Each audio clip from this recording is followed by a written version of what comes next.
The morning sun filtered through the windows of JFK International Airport's first-class lounge as Richard Thorne checked his expensive Rolex watch for the third time in 5 minutes. At 48 years old, the investment banker had grown accustomed to things going his way.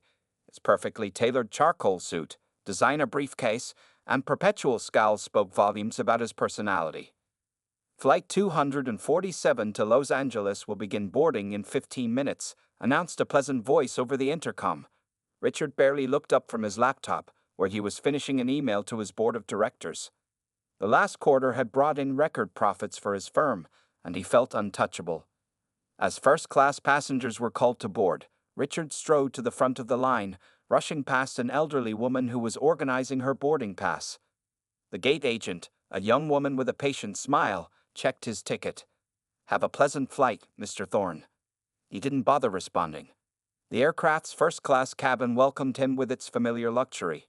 Richard stored his briefcase and settled into his window seat, 2A. He immediately pressed the call button before the rest of the passengers had even finished boarding. Marcus Johnson, a flight attendant with 15 years of experience, appeared with a professional smile. His crisp uniform and calm demeanor reflected his expertise in handling all types of passengers, especially in first class. "Good morning, sir. How may I assist you?" Marcus asked politely. "I'll need a scotch." "Neat. Make it the Macallan 18, Richard demanded without looking up from his phone. "I'd apologize, sir, but we can't serve alcohol until we're airborne. I'll be happy to bring it to you as soon as we reach cruising altitude," Marcus explained calmly. Richard finally looked up, his face darkening. "Do you know who I am? I spend more on airline tickets in a month than you make in a year." Marcus maintained his composure, having dealt with similar situations countless times before. "I understand, sir, but it's airline policy. I'll make sure you're served first once we're in the air." Other passengers were filing past, some throwing curious glances at the interaction. A middle-aged woman in 2B, the seat next to Richard, seemed to slow down deliberately before taking her seat. The next 30 minutes proved challenging for everyone in first class. Richard repeatedly pressed the call button, complained about the cabin temperature, and made several phone calls despite being asked to switch his phone to airplane mode. As the aircraft finally took off, Marcus began preparing the drink service, knowing he needed to serve Richard first to prevent further disruption. However, a slight turbulence warning from the captain meant a brief delay in service. Richard's patience, already wearing thin, snapped. "This is ridiculous," he announced loudly, causing several passengers to turn around. "I've never experienced such poor service. Where's that incompetent attendant?" Marcus approached once again, maintaining his professional demeanor despite the mounting tension. "Sir, I apologize for the delay. We're experiencing some turbulence, but I'll begin service as soon as the captain turns off the seatbelt sign." "I don't care about the seatbelt sign," Richard spat out, his face reddening. "I've been on hundreds of flights. This is about you being lazy and incompetent." A few passengers shifted uncomfortably in their seats.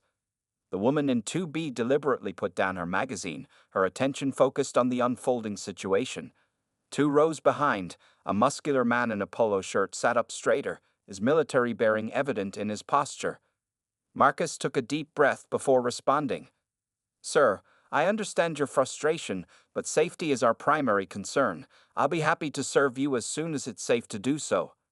Richard's next words came out in a harsh whisper, laden with prejudice and spite. "I bet if I were a different color, you'd find a way to serve me."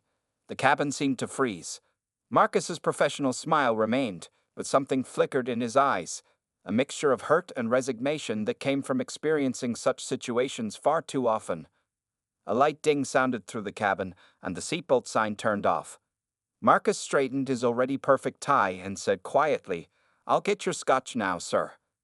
As Marcus turned to walk away, Richard's hand shot out, grabbing the flight attendant's sleeve. No one in the cabin could have predicted what would happen next, or how this moment would transform both men's lives forever. The tension in the cabin had reached its breaking point, and somewhere in the recycled airplane air, fate was preparing to teach Richard Thorne a lesson he would never forget. To be continued in Part 2, the first-class cabin fell silent as Richard's grip tightened on Marcus's sleeve. The flight attendant looked down at the manicured hand clutching his uniform, years of training keeping his voice steady. "Sir, please remove your hand from my uniform," Marcus said quietly but firmly. The overhead lights seemed to brighten the scene like a spotlight on a stage. Richard stood up, using his height to tower over Marcus. At 6'2", he had always used his physical presence to intimidate others. "Or what? You'll throw me off the plane?" he sneered, his designer watch glinting as he maintained his grip. The woman in seat 2B, who they would later learn was Dr. Sarah Chen, a cardiac surgeon, pulled out her phone and began recording discreetly. In row 4, the muscular man in the polo shirt, former Marine Staff Sergeant James Cooper, unbuckled his seatbelt. Marcus remained professional, though his heart raced. "Sir, touching airline crew members is a federal offense. I'm asking you one more time to let go of my uniform." "Listen here, you."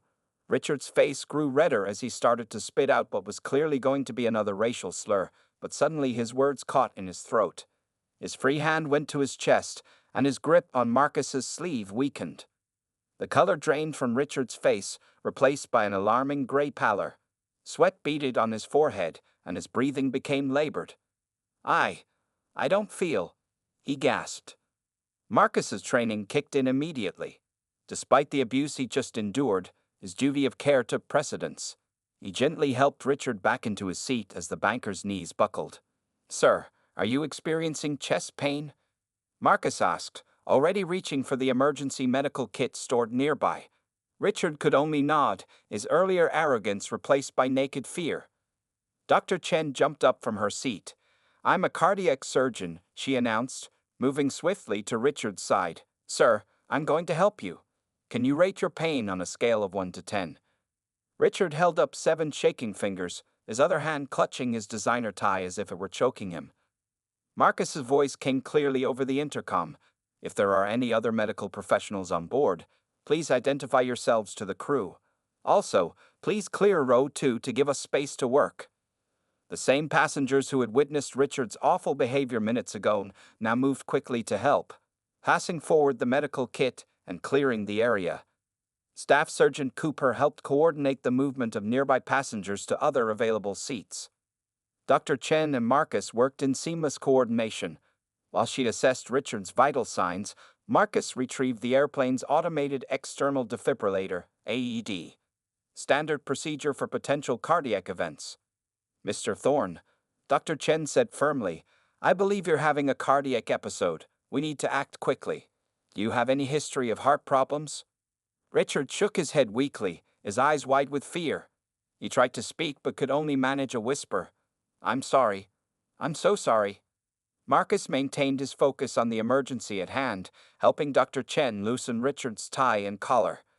"Standard procedure requires us to consider an emergency landing," he explained to both Richard and Dr. Chen. "I need to inform the captain." As Marcus reached for the crew phone, Richard grabbed his wrist, not in anger this time, but in desperate fear. "Please, don't leave," he pleaded, all traces of his previous arrogance gone. The irony of the situation wasn't lost on anyone in the cabin. The man who had been spewing hate and threats minutes ago was now completely dependent on those he had demeaned. Dr. Chen attached the AED pads to Richard's chest as Marcus called the cockpit. "Captain, we have a medical emergency in first class. Passenger experiencing severe chest pain with associated symptoms. We have a cardiac surgeon assisting and request priority landing at the nearest airport." The captain's voice crackled back. "Copy that. Chicago O'Hare is 40 minutes ahead. Alerting ground medical services now." Richard's eyes darted between Marcus and Dr. Chen, filled with a mixture of pain, fear, and shame. The next 40 minutes would feel like an eternity, and nobody in that cabin, especially Richard Thorne, would ever be quite the same afterward. To be continued in Part 3. The next 40 minutes aboard Flight 247 became a lesson in humanity that none of the passengers would ever forget. While the plane diverted toward Chicago O'Hare, the first-class cabin had transformed into an impromptu emergency room. Marcus moved with practiced efficiency, his previous mistreatment at Richard's hands completely set aside in favor of saving the man's life. He kept track of vital signs while Dr. Chen continued her assessment, both of them watching the AED monitor closely. "Blood pressure is dropping," Dr. Chen announced, her fingers pressed against Richard's wrist. "Mr. Thorne, stay with us. Focus on taking slow, deep breaths." Richard's expensive suit was now wrinkled and sweat-soaked. His perfectly styled hair lay plastered to his forehead, and his Rolex watch sat forgotten in the seat pocket where Marcus had carefully placed it. Every few minutes, he would squeeze his eyes shut in pain. Staff Sergeant Cooper had taken charge of keeping other passengers calm and organized. He stood at the front of first class, quietly explaining the situation to concerned onlookers while maintaining order. "Is there any family we should contact?" Marcus asked gently, holding Richard's emergency contact card from his wallet. Richard's eyes welled up with tears. "My daughter," he whispered. "Sophie. But we haven't spoken in 2 years." His voice cracked. "She refused to work at my firm. Wanted to be a social worker instead. I said terrible things." The confession hung in the air, heavy with regret. Marcus and Dr. Chen exchanged glances, recognizing the familiar story of pride and missed opportunities. "Your daughter's number is listed here," Marcus said softly. "Would you like me to call her?" Richard nodded weakly, then grimaced as another wave of pain hit him. Dr. Chen quickly administered aspirin from the medical kit, her movements precise and confident. Marcus stepped away briefly to make the call, while Staff Sergeant Cooper moved closer to assist Dr. Chen if needed. The former Marine's presence seemed to provide additional comfort to the other passengers, who had gone from being witnesses to Richard's cruelty to spectators of his vulnerability. "Sophie, this is Marcus Johnson, a flight attendant with American Airlines." Marcus spoke into his phone, his voice gentle but professional. "I'm calling about your father, Richard Thorne. He's experiencing a medical emergency on our flight." While Marcus handled the call, Richard's eyes followed him, filled with a new understanding. Here was the man he had racially abused and physically threatened, now calmly calling his estranged daughter on his behalf. "She's on her way to Chicago," Marcus reported back.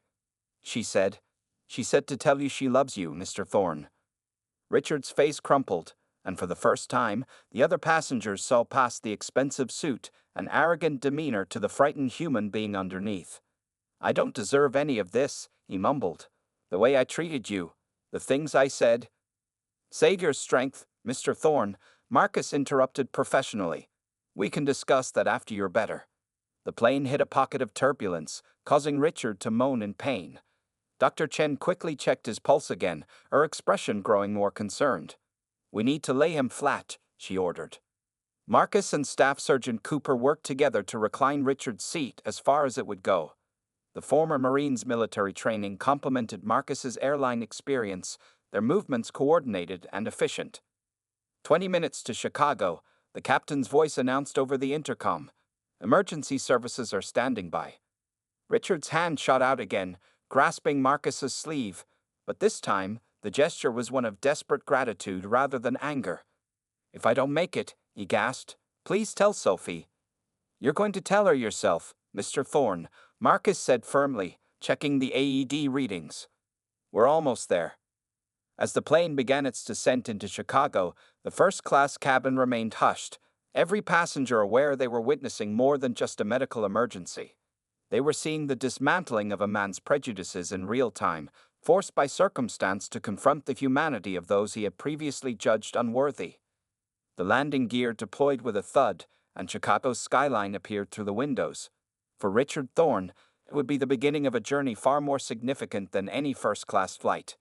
To be continued in Part 4. The landing at Chicago O'Hare was smoother than usual, with Captain Sarah Martinez executing a perfect touchdown despite the emergency situation. As soon as the aircraft reached the gate, the cabin burst into organized chaos.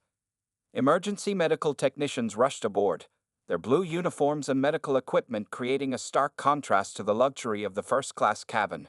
Richard Thorne, now pale and barely conscious, lay in his reclined seat as Dr. Chen briefed the EMTs on his condition.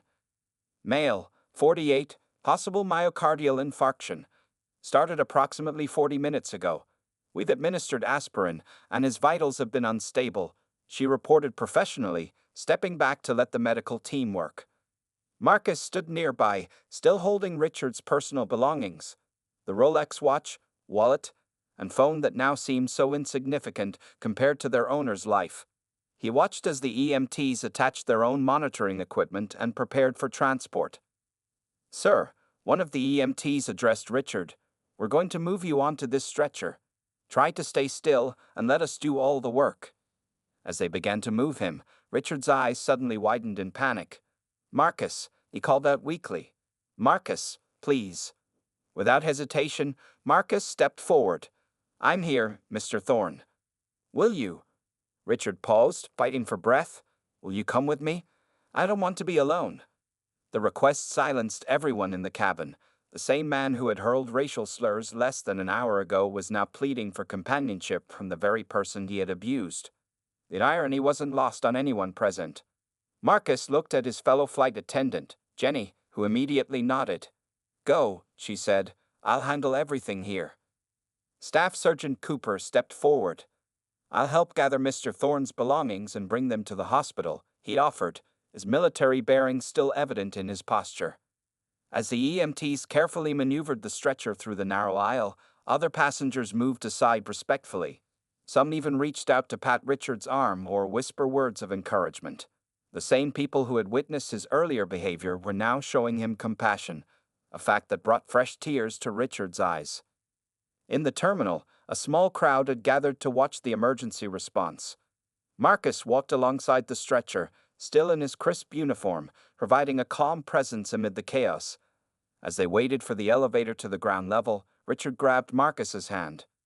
"My daughter," he whispered urgently. "Sophie, will she make it?" "She's on her way, Mr. Thorne," Marcus assured him. "She's driving in from Milwaukee, about 2 hours away." Richard's face contorted with regret. 2 years, he mumbled. "I wasted 2 years because of my stupid pride." The elevator doors opened, and the medical team efficiently moved the stretcher inside. In the confined space, Marcus could see the fear in Richard's eyes more clearly than ever. This powerful man, who had commanded boardrooms and intimidated employees, now looked as vulnerable as a child. "Marcus," Richard said, his voice barely audible above the elevator's hum. "If I don't make it—" "You're going to make it, Mr. Thorne," Marcus interrupted firmly. "You're going to make it and make things right with Sophie." The elevator doors opened to reveal the waiting ambulance. As they moved toward it, Richard suddenly gasped in pain, his grip on Marcus's hand tightening. The EMTs quickened their pace. "BP's dropping," one EMT announced. "We need to move now." As they loaded the stretcher into the ambulance, Marcus started to step back, but Richard wouldn't let go of his hand. "Please," Richard pleaded, "stay with me." Marcus looked at the EMTs, who nodded their approval. He climbed into the ambulance, still holding Richard's hand. As the doors closed and the sirens began to wail, Marcus found himself in the strangest situation of his 15-year career, sitting in an ambulance, comforting a man who had tried to attack him just an hour ago. The ambulance pulled away from the terminal, its sirens parting traffic as it sped toward Chicago General Hospital. Inside, 2 men from very different worlds were connected by circumstance and crisis, their previous roles of aggressor and victim dissolved by the greater equalizer of human mortality. To be continued in Part 5. The emergency room at Chicago General Hospital buzzed with activity as doctors and nurses swarmed around Richard Thorne. Marcus stood in the corner of the trauma bay, still in his flight attendant uniform, watching the medical team work with practiced precision. "Patient is having a massive heart attack," announced Dr. Roberts, the lead emergency physician.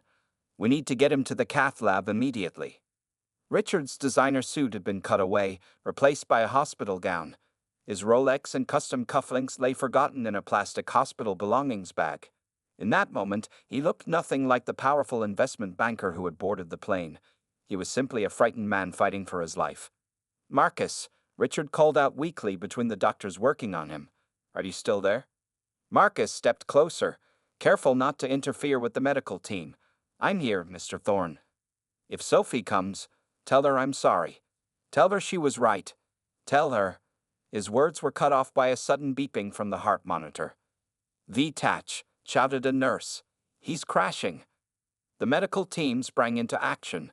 Marcus was quickly ushered out of the room, left to watch through the glass doors as they worked to save Richard's life. The scene was far removed from the first-class cabin where their paths had crossed just hours ago. In the waiting room, Marcus paced back and forth, still processing the extraordinary events of the day. A young nurse approached him with a cup of coffee. "You're the flight attendant who came in with Mr. Thorne?" she asked kindly. "That was very generous of you, especially after what we heard about his behavior on the plane." Marcus accepted the coffee with a tired smile. "Sometimes people need kindness most when they deserve it least," he replied quietly. The waiting room television was playing a news channel, and Marcus caught a glimpse of Flight 247 on the screen. The incident had already made the news, though the details were still emerging. He saw images of the plane at O'Hare and brief interviews with departing passengers. Suddenly, a young woman burst through the emergency room doors, her eyes wild with worry. She was in her mid-20s, wearing jeans and a social worker's ID badge that read Sophie Thorne. "My father," she gasped, "Richard Thorne. Where is he?" Marcus stood up immediately. "Miss Thorne, I'm Marcus Johnson, the flight attendant who called you." Sophie rushed over to him, tears in her eyes. "How is he? What happened? The last time I spoke to him." Her voice trailed off, heavy with regret. "The doctors are working on him now," Marcus explained gently. "He had a severe cardiac episode on the flight, but before they took him in, he wanted you to know how sorry he is. He said you were right." Sophie's legs seemed to give way, and Marcus helped her to a chair. 2 years, she whispered. "We haven't spoken for 2 years because I wouldn't join his firm. I wanted to help people, not make money. He said I was throwing away my education, throwing away his legacy." As if on cue, Dr. Roberts emerged from the trauma area, his face serious but not grave. "Ms. Thorne?" Sophie stood up shakily, gripping Marcus's arm for support. "Yes, that's me. How's my father?" "We've stabilized him, and we're preparing him for emergency cardiac catheterization," the doctor explained. "He had a significant heart attack, but he made it to us in time, thanks in large part to the quick actions of the flight crew and the doctor on board." Sophie turned to Marcus, her eyes filled with gratitude. "Even after how he treated you, you helped save his life." Marcus shook his head modestly. "We all did what needed to be done. Your father, he's not the same man who boarded that plane. Sometimes it takes a crisis to see what really matters." Dr. Roberts continued, "We're taking him to surgery now. Miss Thorne, you can see him briefly before we go." Sophie looked at Marcus uncertainly. Would you come with me? He asked for you earlier, and I think he needs us both right now." As they walked toward the pre-op area, Marcus reflected on how life could change so dramatically in just a few hours. The day had started with hatred and prejudice, but was transforming into something entirely different. A story of redemption, forgiveness, and the power of human compassion. To be continued in Part 6. The pre-operation room was quiet except for the steady beeping of monitors. Richard Thorne lay there, surrounded by medical equipment, looking smaller and more vulnerable than anyone had ever seen him. When Sophie and Marcus entered, his eyes flickered open. "Sophie?" His voice was barely a whisper. "Is it really you?" Sophie rushed to her father's bedside, tears streaming down her face. "Yes, Dad, I'm here. I came as soon as I heard." She took his hand, the same hand that had angrily pounded boardroom tables and grabbed Marcus's sleeve hours earlier. "I'm so sorry, sweetheart," Richard's voice cracked. "I was wrong, so wrong about everything." His eyes moved to Marcus, who stood respectfully near the door. "Marcus, you stayed." "Of course I did, Mr. Thorne," Marcus replied softly, stepping closer to the bed. Richard looked between his daughter and the flight attendant, his eyes filled with tears. "I don't deserve either of you being here. The things I said on the plane, the way I've treated you, Sophie, I've been such a fool." A nurse entered, checking Richard's vital signs. "We need to take him to surgery now," she announced gently. "Sophie," Richard gripped his daughter's hand tighter, "I was wrong about your career choice, the way you want to help people. It's more valuable than anything I've ever done with money." Sophie wiped her eyes. "Dad, we can talk about all this later. You need to focus on getting better now." "No, I need to say this," Richard insisted, his voice growing stronger for a moment. "Marcus showed me what real character looks like today. Not the size of someone's bank account or the color of their skin, but what's in their heart." He paused, fighting for breath. "I want to be more like that." The medical team began preparing to move Richard's bed. "It's time," the nurse said firmly. "Marcus," Richard called out. "Thank you.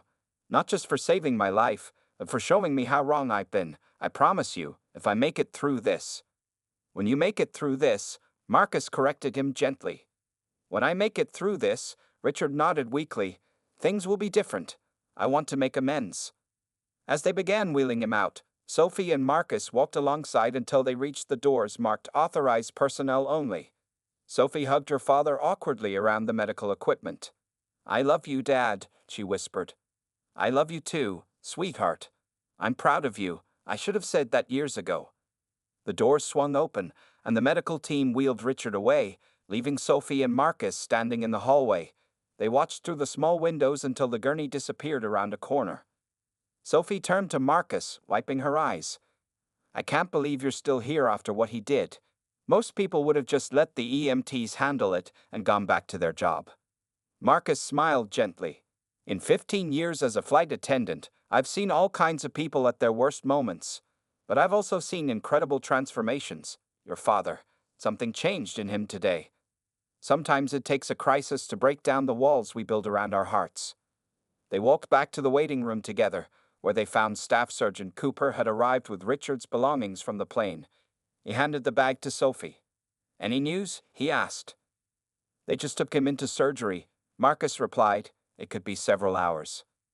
Sophie looked through her father's belongings: the expensive watch, a wallet full of credit cards, the designer tie now wrinkled from the emergency. All these things seemed so important to him, she mused. Status symbols, power, and now they're just stuff in a plastic bag. "People often confuse what they have with who they are," Marcus observed.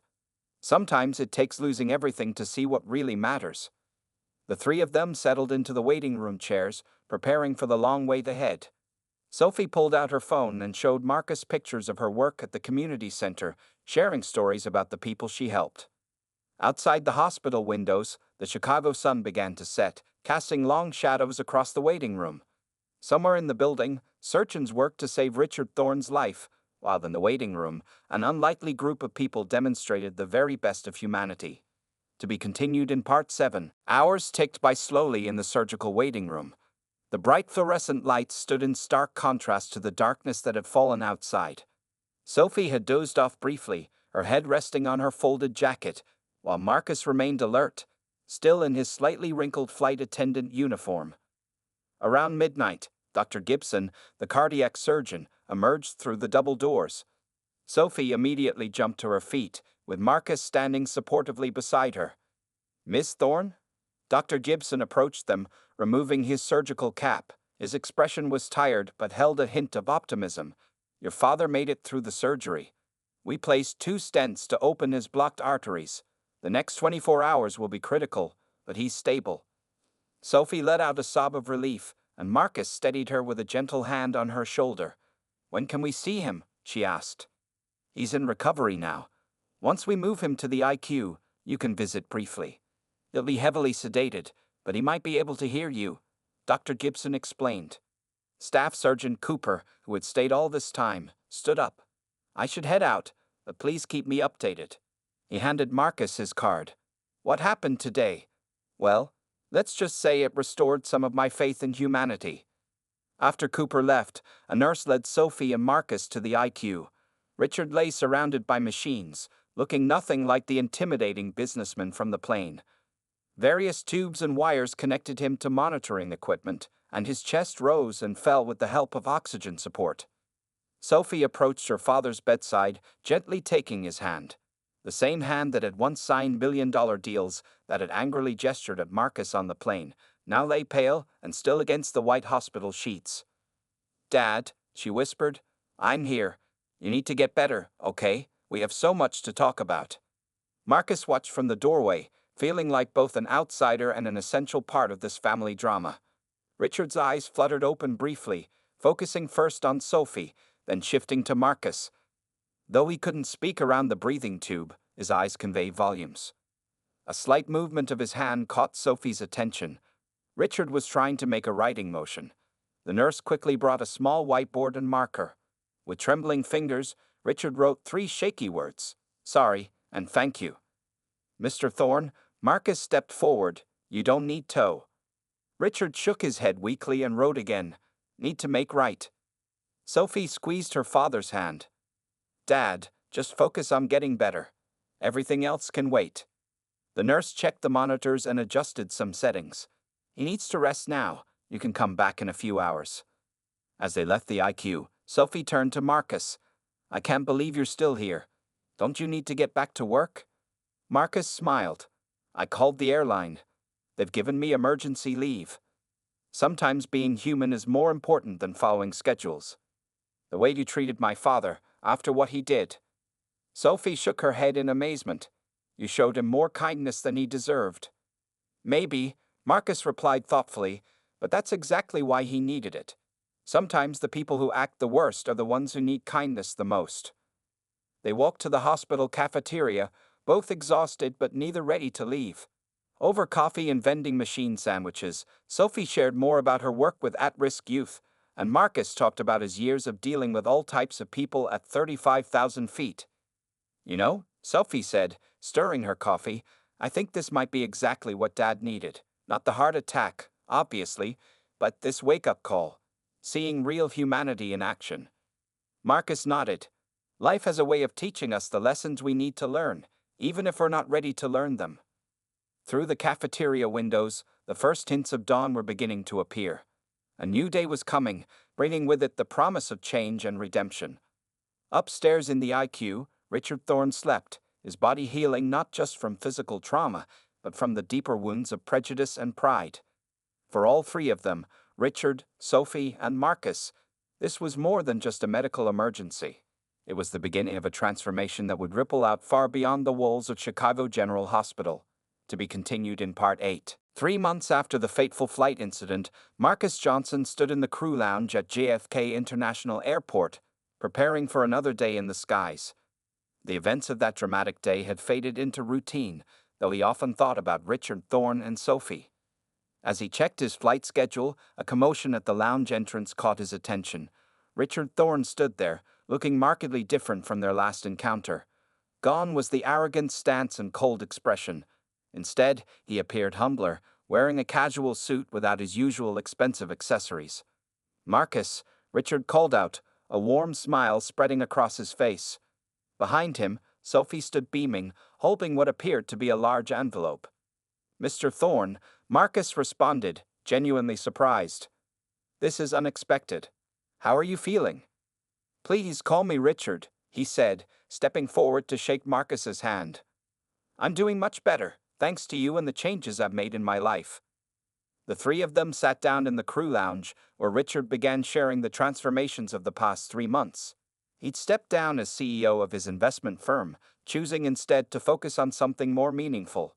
I've established the Second Chance Foundation, Richard explained, his eyes bright with purpose. We're working to combat discrimination in the service industry and provide opportunities for underprivileged youth. Sophie proudly added, Dad's foundation is partnering with my community center. We're already helping dozens of young people get education and job training. Richard pulled out the large envelope Sophie had been holding. But that's not why we're here today. Marcus, I want to show you something. Inside the envelope was a formal document, the Foundation's first major initiative. Richard handed it to Marcus, who read it with growing amazement. The Johnson Scholarship Program. Marcus looked up questioningly. Yes, Richard nodded. A full scholarship program for children of airline industry workers, with a special focus on promoting diversity in aviation management. We're funding 50 scholarships annually, named in your honor. Marcus sat back, speechless. Richard continued, his voice thick with emotion. That day on the plane, you showed me what real character looks like. You could have let me suffer the consequences of my behavior, but instead, you showed compassion. You saved more than just my life, you saved my soul. Sophie touched Marcus's arm gently. The first batch of scholarships will be awarded next semester. We'd love for you to be on the selection committee.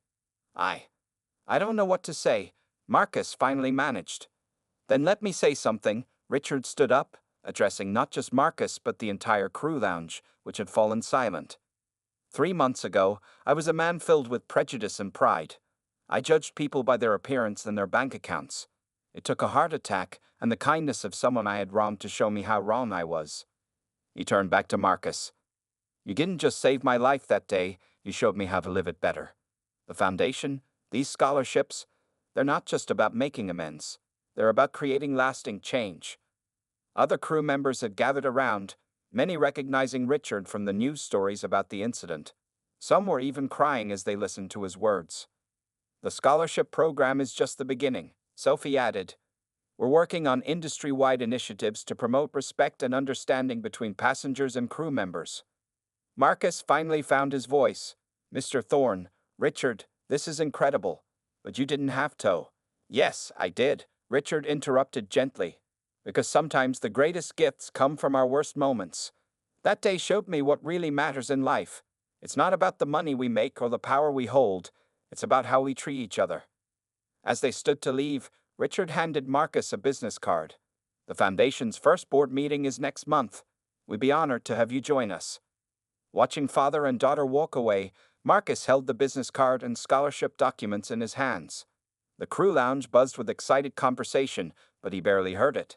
Sometimes, he realized, the most remarkable transformations come from the most unlikely situations. Outside the terminal windows, a plane took off into the clear blue sky. Somewhere above the clouds, another flight attendant was serving another first-class passenger, continuing the everyday dance of human interaction. But thanks to Richard Thorne's transformation, perhaps a few more of those interactions would be touched by understanding, respect, and compassion. The end.